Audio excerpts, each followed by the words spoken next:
का ओवरडोज लिया होगा। क्योंकि वो तो सोए होंगे इस समय। तो अगर कोई ऐसा विपक्ष के प्रति होता तो तुरंत ईडी उठ के खड़ा हो जाता, सीबीआई खड़ी हो जाती। तो अभी तो कुछ दिन के लिए ये सोएंगे क्योंकि स्लीपिंग पिल का ओवरडोज ले लिया इन्होंने। बात असली क्या है कि आपको याद होगा, मुझे तो याद नहीं क्योंकि आप तो खबर रखते हो, कि किसी ने कहा था कि ना खाऊंगा ना खाने दूंगा। मुझे याद नहीं किसने कहा था, लेकिन किसी ने कहा था। तो अब उसका क्या हुआ? किसी ने यह भी कहा था कि मैं स्विस बैंक से सारे करोड़ों रुपए जो अवैध डिपॉजिट्स हैं वो वापस लेकर आएंगे, 15 लाख हर शख्स को देंगे, हर नागरिक को देंगे। इन्होंने तो यहाँ से ही ले लिए, स्विस बैंक की ज़रूरत ही नहीं, इन्होंने तो अपने खाते में डाल लिए। अब मैं मानता हूं ये मेरी अमृत नोनी आर्थो प्लस, ये एक प्रूवन फॉर्मूला है। इसमें मौजूद नोनी फल के गुण और आयुर्वेदिक जड़ी बूटियां शरीर को जरूरी पोषक तत्व देने के साथ साथ हड्डियों और जोड़ों के घिसने, उनमें होने वाले सूजन और दर्द को रोकने में मदद करता है। दर्द मुक्त जीवन के लिए अमृत नोनी आर्थो प्लस। अपनी बात है कि या ना तो सीबीआई इन्वेस्टिगेट करेगी ना ईडी इन्वेस्टिगेट करेगी। तो अब जिम्मेदारी कोर्ट पे है। कोर्ट क्या करती है?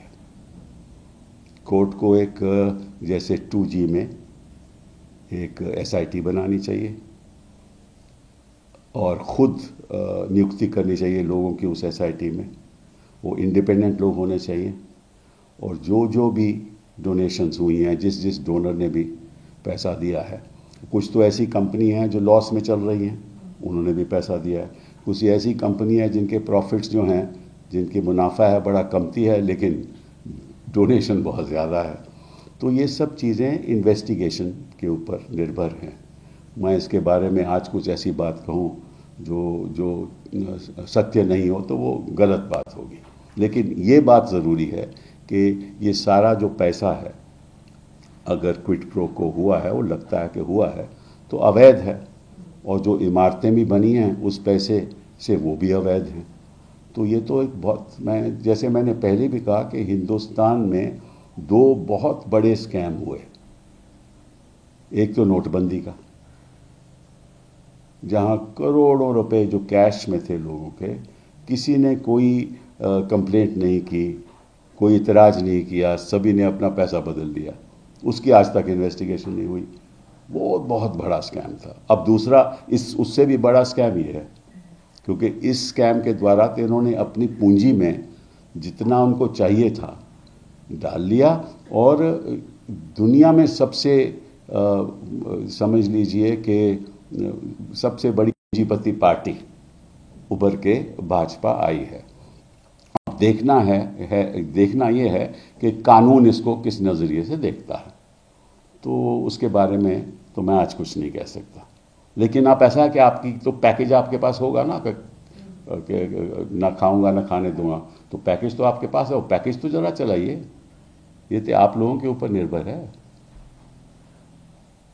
सर, एक ये सवाल भी खड़ा हो रहा है कि 2018 से इलेक्टोरल बॉन्ड्स की शुरुआत हुई थी, लेकिन जो डेटा दिया गया है 2019 से दिया गया है। तो ये जो 1 साल का गैप लिया गया, उसकी डिटेल्स नहीं सामने आई है, उस पर भी कई अभी तो बड़े बड़े गैप हैं।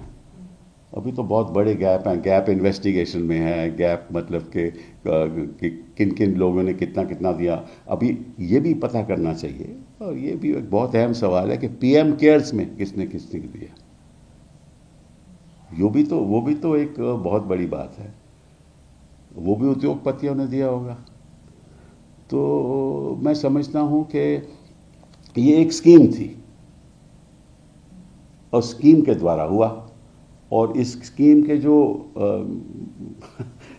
जिसने स्कीम चलाई थी वो हमारे पूर्व वित्त मंत्री जी थे, और उन्होंने सोचा कि इस तरीके से कोई भी पार्टी हमसे मुकाबला नहीं कर पाएगी। वो निकला, सही निकला।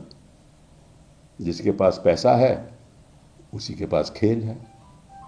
Sir, how do you see the mismatch of the data that has been submitted by the SBI? क्या जो जिस तरह उन्होंने कोर्ट में बोला उसके बाद सबमिट किया, लेकिन there is a mismatch. What is the mismatch? The donor and the amount that is. That is not a mismatch. That is yet to be investigated. Yes. Yeah, so you can't say it's a mismatch, right? You have to find out which political party got which donation, that's a matter again of investigation. The court in its order has not said that you must actually look at the entire chain of as to how electoral bonds changed hands. But many of these are direct. Many of these are direct in any case. The companies that are given the bonds are direct. Now the question is who the bonds went to, that's all. That the two bond numbers can be found out easily. That's not an issue. That's again a matter of investigation. So, but there is a very particular political question because the opposition party, especially the Congress party, is raising a voice against particular two big business tycoon, the business groups, and they have not been named in that electoral bonds. So how do you say? First of all, I think that we are jumping the gun. Because abhi we don't know who donated what through which company, right? There may be a connection between those big companies and some other subsidiaries or some other kind of companies. So this is too early to answer. That is why, if you notice, I have never made an allegation against any company. Till date. I have never named the big two or I have never named anybody else. Why? Because as far as I am concerned, this is a matter to be investigated. But the larger issue is this was a illegal scheme to enrich the political party in a manner that no other party can compete with it. And since there is an element of quid pro quo, which is obvious, the prosecution under the Prevention of Corruption Act will happen, right? I mean, because the ED has taken an overdose of sleeping tablets, it may not happen immediately, but it will happen. You know, because either they will not wake up or the court will say, now, wake up. Now, that will depend on the court. There should be, as I said, an SIT, which should be set up with independent officers appointed by the court to investigate all this. They did it in 2G, right, which was a much smaller alleged scam, which really didn't turn out to be. This is so clear. This is so clear. Because those who are prosecuted by the CBI, those who are prosecuted by the ED, have been generous enough to give donations. So their generosity is so evident. Sir एक सरल भाषा में आपसे समझना चाहूँगा एक आम आदमी के लिए, कॉमन मैन के लिए, क्योंकि अब तक की बात सर ये लग रही है कि चंदा कुछ पार्टियों को मिला, कुछ कंपनियों ने दिया, लेकिन आम आदमी का, कॉमन मैन का नुकसान कैसे होता है इसमें, ये थोड़ा आप समझाएं। नहीं, नुकसान क्या है? देखिए, ऐसा है ना कि ये पैसा किसका है?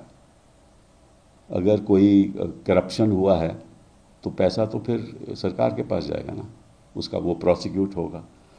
तो मोटे तौर पे बात ये है, और ये जनता को समझ लेनी चाहिए, कि जिसके खिलाफ भी ऐसा लगता है, और मैं मुझे पूरी जानकारी तो है नहीं, ऐसा लगता है कि जिसके खिलाफ भी कोई भी प्रोसीडिंग हुई हो, चाहे वो CBI की प्रोसीडिंग हो या ED की प्रोसीडिंग हो, उन्होंने तो पैसा दिया ही दिया है और उनकी प्रोसीडिंग पे कोई आगे कार्रवाई नहीं हुई।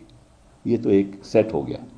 दूसरे कुछ ऐसे लोग हैं जिनकी जानकारी आज तक नहीं है, जिनके खिलाफ कोई प्रोसीडिंग नहीं है, लेकिन उनके अपने इंटरेस्ट हैं, राइट, वेस्टेड इंटरेस्ट हैं, तो उन्होंने इसलिए पैसा दिया होगा। उसका जब तक मैचिंग नहीं होगा, कोई ऐसा किसी पे आरोप नहीं लगा सकता।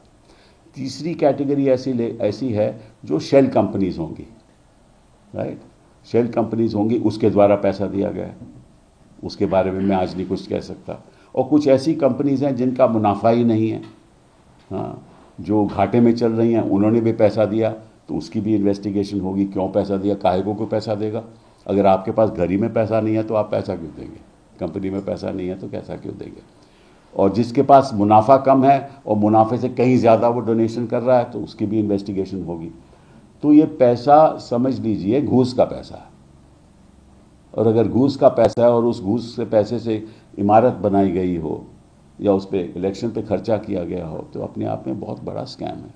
तो जैसे मैंने कहा कि 2 हिंदुस्तान में सबसे बड़े स्कैम हुए हैं, पहला तो नोटबंदी का, हाँ, और दूसरा ये, और पैसा आना था स्विस बैंक से, लेकिन आ गया इन लोगों से।